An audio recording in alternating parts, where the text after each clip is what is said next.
Tour de France des métiers de la peinture passe par la Bourgogne. L'animateur M. Rabalan sillonne les routes de France avec un bus itinérant et fait étape dans les lycées pour faire découvrir les métiers et les formations de la peinture du bâtiment aux élèves. Donc nous sommes avec Jean-Marie Rabalan, animateur sur le Tour de France du bus itinérant.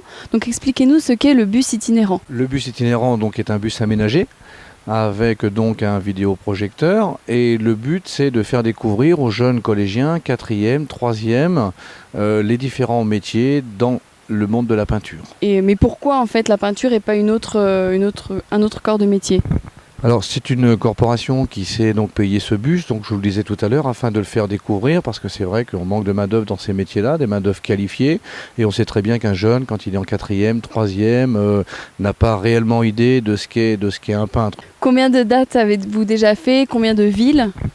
Alors en date, ça je ne pourrais pas vous dire. Tout ce que je sais, c'est que c'est la 2e année que ce bus circule, à raison d'une région par trimestre. Est-ce que vous avez constaté des retombées ? Alors les retombées se font, on dirait, à long terme. Ça, on peut le savoir par rapport au lycée professionnel et donc au CFA, par rapport au nombre de jeunes qui s'y sont inscrits après le passage du bus. Où vous arrêtez-vous ? Quelle structure privilégiez-vous pour vous arrêter ? Alors généralement les collèges, des jeunes de 3e qui vont partir vers de la formation professionnelle.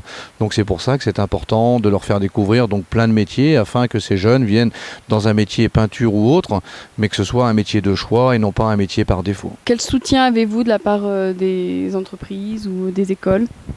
Alors pour les entreprises, nous avons pas mal de soutien, étant donné que nous sommes appuyés donc par des gens locaux, c'est-à-dire chefs d'entreprise, fournisseurs, et donc c'est toujours mieux de venir parler de son métier, de son parcours scolaire et savoir comment ces gens-là ont évolué dans leur métier. Nous visitons ensuite les ateliers du lycée Joseph Fourier, où les élèves s'exercent à leur futur métier.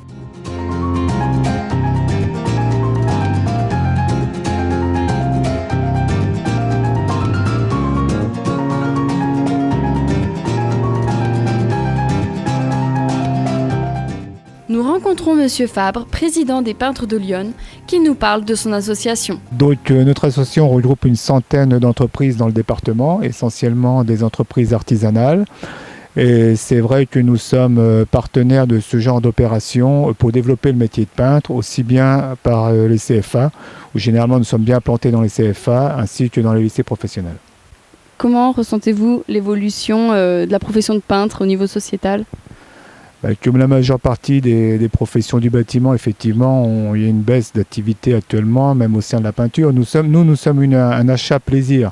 C'est-à-dire que les gens qui font les travaux chez eux, c'est de l'embellissement, c'est pas quelque chose de vital. Votre chaudière elle va casser, vous la changez tout de suite. La décoration n'est pas faite, ça peut encore attendre. Donc c'est vrai qu'il faut nous démarquer, et pour ceci, il nous faut du personnel qualifié, qui aime ce qu'il fait, et donc il faut prendre des jeunes et les former un maximum. Est-ce que les jeunes doivent être beaucoup plus qualifiés qu'avant ? Après, tout dépend de la structure. Vous avez des grosses structures qui, effectivement, peuvent avoir une main-d'œuvre moins qualifiée, puisque celles-ci vont faire des grands ensembles, des choses comme ça. Nous, les artisans, qui allons faire de la décoration, qui vont travailler des produits innovants, effectivement, il nous faut des jeunes qui soient plus motivés, plus qualifiés. Et pour terminer, quelques chiffres sur la Bourgogne. Donc, il y a 616 établissements de peinture et 3253 salariés travaillant dans ce secteur.